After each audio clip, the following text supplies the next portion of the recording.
Hey, Wembong World Entertainment, and in a world where things are given to people who don't ask for them, the Matrix franchise seems to be one of those things because we've had one good movie out of four. I know some people enjoyed the second and maybe even the third, but everybody is pretty much in agreement that that fourth one was oof. However, there's still talk of them doing yet another one. Why? I don't know. God only knows at this stage. It can't be for them to say, because we're going to make crap tons of money, because you haven't done that yet. But this comes from Drew Goddard, who has confirmed that he is remaining hard at work on the next installment. The question is, where's this going to come from, seeing as the studio who makes these things has basically just been sold to Paramount? And does Skydance really see the Matrix as a viable commodity at this stage? Let's have a look at the article anyway. So in April 2024, we first learned that the Cabin in the Woods and Bad Times at the El Royale filmmaker Drew Goddard had signed up to helm a new Matrix movie for Warner Brothers. Rumours of a reboot or spin-off have persisted for years, and while we're still in the dark about which category this one will fall into, the hope is that it ultimately marks a return to form for the franchise. That's saying something, seeing as only the first movie is regarded as a great movie. The rest of them, are mixed.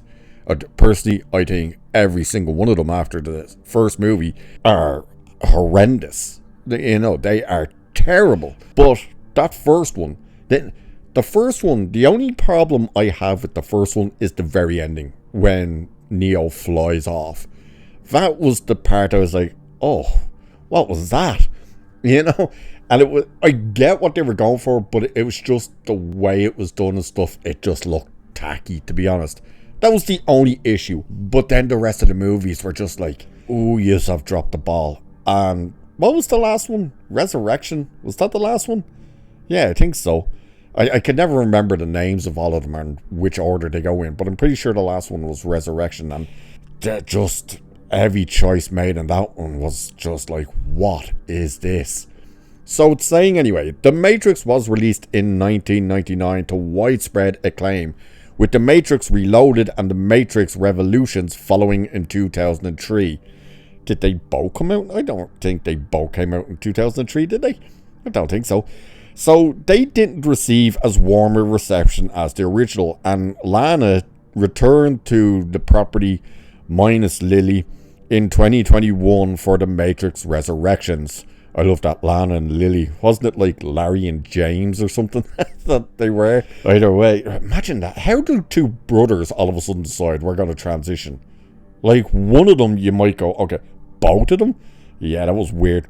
So that similarly struggled to strike a chord with fans and was widely considered a disappointment, grossing 160 million against a reported 190 million budget. Still, the Sci-Fi franchise remains valuable to Warner Brothers, and the potential is there for a back-to-basics movie that restores the Matrix to its former glory. The question you have though is how? Like, we've seen where this world goes, so it's kind of like, how do you go back to basics? I think one of the biggest mistakes they made with the newest one was not bringing back Lawrence Fishburne. It made no sense that they went with a young Lawrence Fishburne, but not young Lawrence Fishburne, young Morpheus, but brought everyone else back. It was like, why did you do that? And I think the idea was to try and make it, it's kind of a soft reboot type thing almost, and it really wasn't. It didn't work. But with this type of property, how do you bring it back to, its basics, as they say? You would have to basically restart it or just retcon everything after the first movie, and you've got the issue with that because people will still look and go, okay, you're retconning it, but we've still seen them. They still exist. So it's weird, but Goddard recently spoke with Screen Rant and confirmed that the 5th installment is still in the works. I'm in my writing cave writing. I don't know how long I'll be in that writing cave, but whenever I come out, I'll have news to share. So, last summer, rumours swirled that after past rumblings of a reboot starring Michael B. Jordan, the plan was to bring Keanu Reeves back into the fold. Fans aren't exactly crying out for a reboot, so continuing the story with a familiar lead and new approach might be what's needed to help make the franchise relevant again. Problem you have there still is nobody's crying out for more of these movies. They originally were.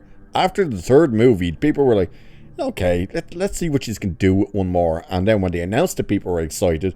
The trailer stopped, people were like, okay, this looks interesting. And then unfortunately, the movie came out and it was like, oh no, what is this? So the idea of a reboot, why?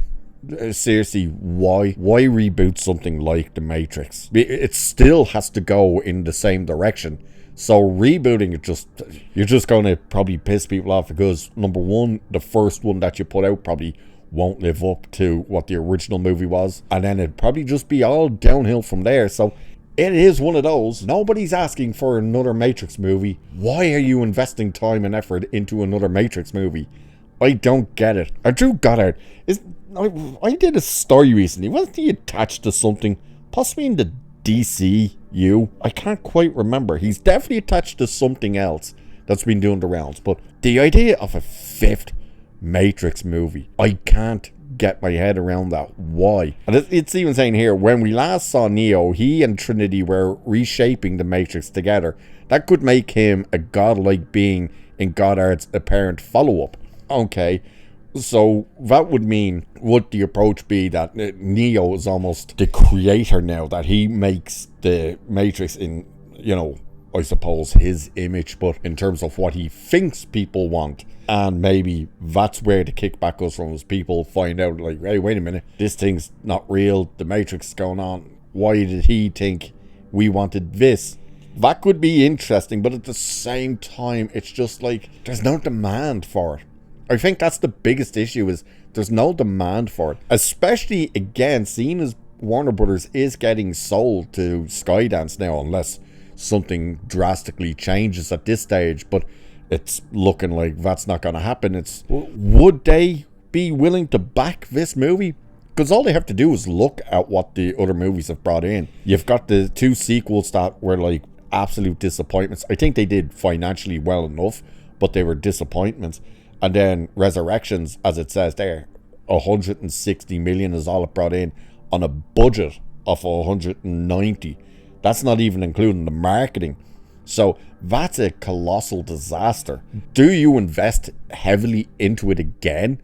What do you do? Or do you say, we'll give you 80 million, see what you can do with that? The approach, I think, has to be very careful. This could be testing the waters. They could be putting this information out to see if people have excitement for it, if there's demand for it. But I don't see any demand for more Matrix movies after that last one. But you never know. Stranger things have happened. But what do you guys think? Would you be interested in a new Matrix movie? And more importantly, a new Matrix movie that would be the first Matrix movie directed by someone completely different than the original. Do let me know. Now, what did you think of the full franchise of The Matrix other than the first movie? Did you enjoy the other movies, or are you in that camp of, no, they didn't work? Do let me know. And with that, I shall leave it there for this one. So do like and share and subscribe and hit the hype button and check out memberships and all that good stuff. You know the drill. Cheers, and I shall catch you in the next one.